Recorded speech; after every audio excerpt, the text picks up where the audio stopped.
This story began like any other silent dawn in the small town of Estrella do Norte. Empty streets, flickering streetlights, and the distant hum of a patrol car. But that day, something changed the quiet routine of the place forever.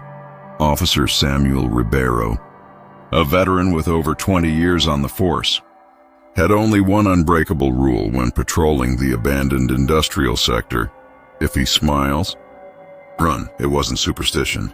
It wasn't exaggeration. It was survival. And that night I was about to find out why. Because when he smiled, it was already too late. Prepare to enter a story where fear doesn't chase you. It walks right beside you. Where silence holds secrets, and where a simple smile can mean the end. Everything began hours before terror revealed itself. I had been assigned to accompany Officer Samuel on a special patrol. The station felt tense. Backup requested, low voices echoing worry. Samuel greeted me with silence. Tired eyes, rough beard, trembling hands. But what truly scared me was the warning. He stared into my eyes, firm, like someone who had witnessed horrors others would never believe. If you see that man, and he smiles, you run, without hesitation. Don't look back, I laughed, thinking it was some veteran trick to spook rookies. But his gaze, cold, honest, almost desperate, froze my blood. Then he added, because everyone who stayed never came back. The radio crackled. Someone had been spotted near the abandoned textile factory, a place infamous for disappearances. Samuel shifted gears, and the night began. The police car crawled through the industrial sector as if swallowed by the night. The road felt endless. Every dim streetlight seemed to watch us. The wind carried a metallic, cold smell, like rust mixed with something worse.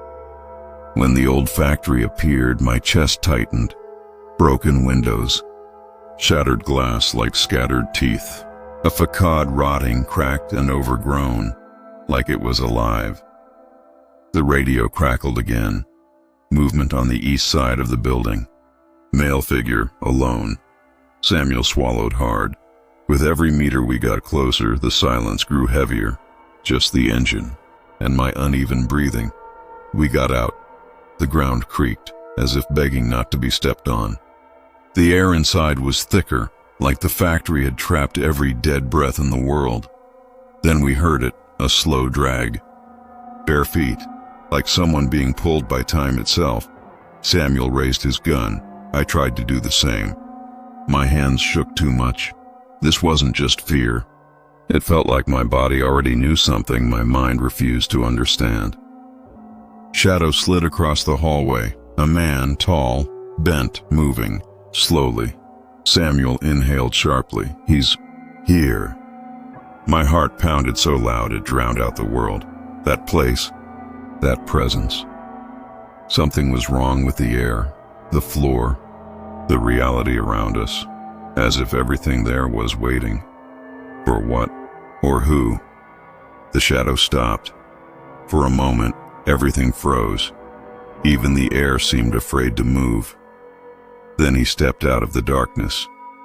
Thin, skin pale, like he hadn't seen sunlight in years. Clothes worn and filthy. Head tilted as if trying to understand the world. Or as if he had already abandoned it long ago. Bare feet, dirty. As if he had walked through places where no one should ever go. He didn't look at us. Didn't speak. Didn't run. He just stood there. Body trembling lightly under the weak light of the hallway. Samuel lifted his flashlight toward his face. My stomach clenched. Deep, wide eyes, like he never blinked. But that wasn't the worst part. It was the expression. Empty. Like the body was still present. But whatever once lived inside had gone. Samuel whispered, "Don't make eye contact. Don't speak. Don't move closer." The man stayed still, until suddenly, his head turned, slowly, millimeter by millimeter, until he was looking directly, only at me. That look pierced something inside me I didn't know existed, and then, as if commanded by some silent force, he smiled, not a human smile. A twisted, forced, broken grin, like he was trying to remember how to do it. A smile that said, "I know you're scared, and I like it." My body froze. Samuel screamed, "Run!" My body lagged behind my brain. Only when the man took his first step, slow, dragging, inevitable, did my legs obey. We ran, and behind us, I didn't hear footsteps. I heard dragging, something following, calm, certain, almost patient, as if it knew it didn't need to rush. Sooner or later, it would catch us.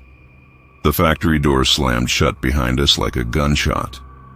We sprinted down the empty road, breathing like our lungs were tearing apart, until Samuel yanked me behind a crumbling wall. He covered my mouth with his hand, forcing silence. His stare was wide, desperate, like his soul was trying to escape before his body. Silence returned.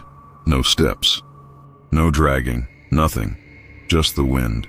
And suddenly, silence was even worse. Samuel exhaled shakily, voice raw, as if speaking for the first time in years. "Don't say his name. Don't think about him. Don't mention where he was seen. That's how he finds you," I whispered, still trembling. "What was he?" Samuel looked at me like someone burdened with a secret that kills. "He's not a criminal, not a fugitive. He's one who came back." "Came back from where?" The question died in my throat. Samuel continued. "First time they saw him, he was just a normal man.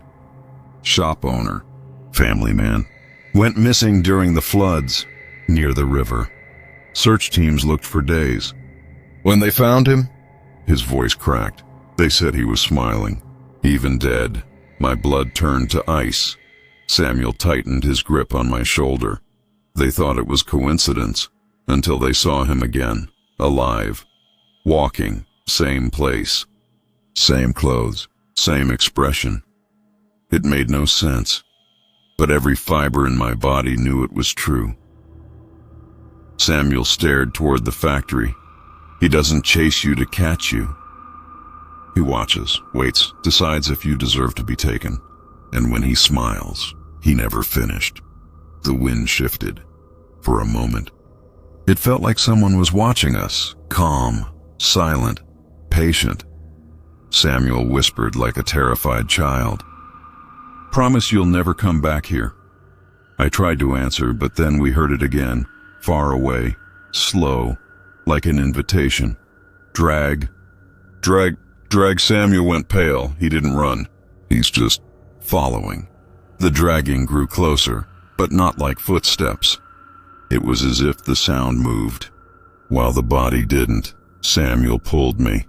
"Don't look back. Don't face him. Don't try to understand. Just go." We ran again, streetlights flickering one by one as if shutting down behind us.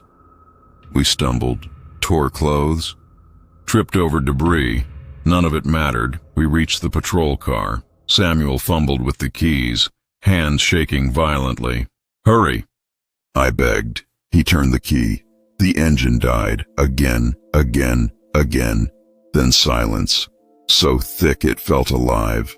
And then we saw him, the empty street, but the streetlight behind us flickered on, and beneath it, a silhouette, still, head tilted, bare feet, and that smile, pulled wide, too wide, as if the skin remembered the motion better than the soul inside. Samuel raised his gun, hand trembling so badly he nearly dropped it. "It won't matter," he whispered. "They can't die twice." The figure stepped forward, not fast, not hostile, slow, certain, inevitable, like the tide coming in to drown everything in its path. Samuel inhaled deeply, looked at me with a silent goodbye. "If he smiles again, close your eyes." He smiled, and my body shut down. My legs froze. My throat collapsed. My heart slowed, like it was giving up with me. The world faded. The last thing I saw before everything went black was the smile and the dragging sound inching closer. When I woke up, it was daylight. I was in the patrol car, alone. Samuel was never found, filed as disappeared on duty, but I know the truth. And since that night, every time I see someone standing where they shouldn't be, and their head turns just a little too slowly, my soul freezes, because I know if he ever smiles at me again, I won't have time to run. If you made it this far, tell me in the comments, would you run or freeze? Subscribe for more stories like this, and click the next video. Sometimes the truest fear isn't in the scream. It's in the silence right before it.